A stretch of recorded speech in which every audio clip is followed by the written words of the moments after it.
De nos jours, la popularité se mesure beaucoup à l'aune des réseaux sociaux et à ce petit jeu-là, il y en a un qui est en train de briser tous les records en France. Première personnalité française à dépasser la barre des 100 millions d'abonnés sur Instagram, Kylian Mbappé et Karim Benzema est devenu en l'espace de 5 ans une figure incontournable de notre pays. Considéré par beaucoup comme le meilleur joueur de la planète, l'attaquant de 24 ans a réussi une Coupe du Monde éblouissante, faisant grimper encore un peu plus sa cote de popularité auprès du grand public. S'il n'est pas encore au même chiffre, Karim Benzema n'est pas mal non plus. Avec plus de 67 millions d'abonnés sur Instagram, il fait partie des footballeurs les plus suivis sur le réseau social. Malheureusement, lui n'a pas pu bénéficier de la Coupe du Monde pour améliorer ses statistiques, puisqu'il a déclaré forfait pour la compétition. Pourtant, son influence est encore très grande en France et son embrouille actuelle avec Didier Deschamps est particulièrement suivie.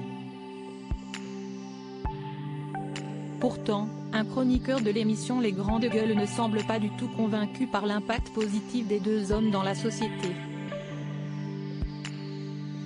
Écrivain, chroniqueur et avocat, Charles Consigny intervient dans l'émission de RMC et ce 13 mars, il avait envie de parler football. Benzema pense que tout le monde suit, à la minute, tous les drames qu'il traverse après avoir indiqué en préambule avoir regardé la Coupe du Monde au Qatar. Le chroniqueur de 33 ans s'en prend ouvertement à la nouvelle star des Bleus. Kylian Mbappé se prend pour Jeanne d'Arc un peu. Dès qu'il fait un tweet, il y a une espèce d'emphase.